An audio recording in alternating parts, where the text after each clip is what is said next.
listening and you're watching, you stood by silent as a sanctuary sheriff let out murderers, let out rapists, let out child molesters and pedophiles out onto the streets of South Carolina. It was wrong, it was unethical, it was illegal. She's not asking hypotheticals. She's asking why rapists, murderers, and child predators are walking free in a red state while Washington lawyers dodge yes or no answers. And the silence gets louder by the second.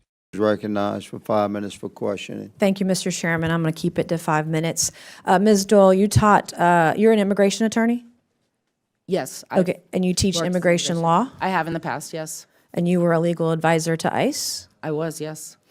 Question, do you support President Trump's policy to designate cartels as terrorist organizations?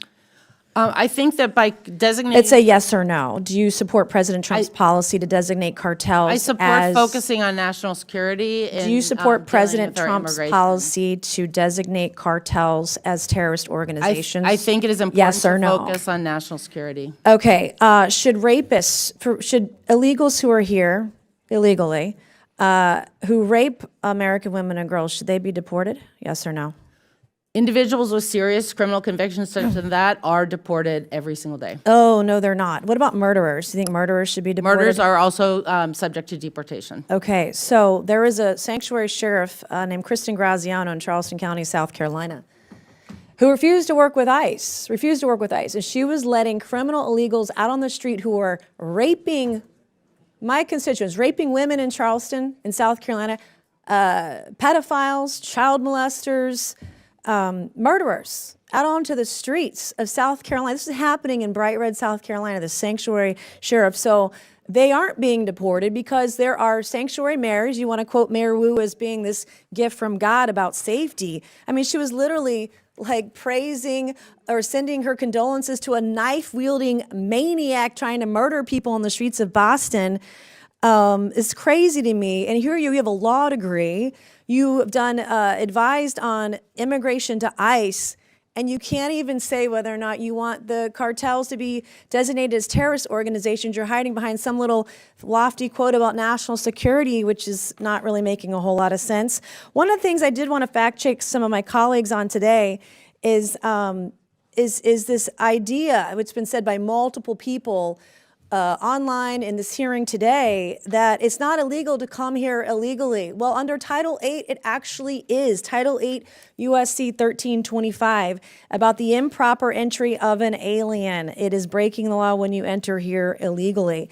And our witness, Ms. Doyle, cited in her opening presentation the 10th Amendment, that it gives absolute control to states and cities and counties to handle the immigration issue. It actually doesn't, and if I'm shocked as an attorney that you don't know the law, because it says under the law in multiple places, especially in long-standing Supreme Court precedent. But the 10th Amendment says the power is not delegated to the federal government or reserved for the states. Congress' power to regulate immigration primarily stems from Article 1, Section 8, Clause 4. And that is the power to establish a uniform rule of naturalization. And under Article 1, Section 8, Clause 3, power to regulate commerce with foreign nations. I'm not even an attorney, and I could easily look that up. I think we need to have higher standards for those who are lawyers and also practicing law and teaching law to our students, because there's a long-standing Supreme Court precedent also that's recognized Congress as having plenary power over immigration and not actually the states. And plenary means absolute control. So last year, I exposed a sanctuary sheriff who was doing day after day after day, months after months. I exposed her for releasing the worst of the worst, the most violent, those illegals that were committing the worst possible crimes. I fought to get rid of this sanctuary sheriff, Kristen Graziano, when I had documents sent to me by a whistleblower, and I ended up talking to multiple sources about this. I was one of the only elected officials that caught out our sanctuary sheriff in South Carolina, Kristen Graziano. No one in statewide elected office, not my Attorney General Alan Wilson, not my Lieutenant Governor Pam Yvette, if you're listening and you're watching, you stood by silent as a sanctuary sheriff let out murderers, let out rapists, let out child molesters and pedophiles out onto the streets of South Carolina. It was wrong, it was unethical, it was illegal. I had 145 Democrats vote against my bill, the Violence Against Women by Illegal Aliens Act. 145 Democrats voted against deporting those who are here illegally, the worst of the worst, murderers, rapists, pedophiles. Mr. Chairman, I yield back. I did it in record time today. The gentlelady yields. Congresswoman Boebert is recognized for 5 minutes for questioning. Thank you, Mr. Chairman. Mr. Humir, so we've seen under the Biden administration the failed open border policies that really fueled and exasperated the immigration. Nancy Mace doesn't waste time.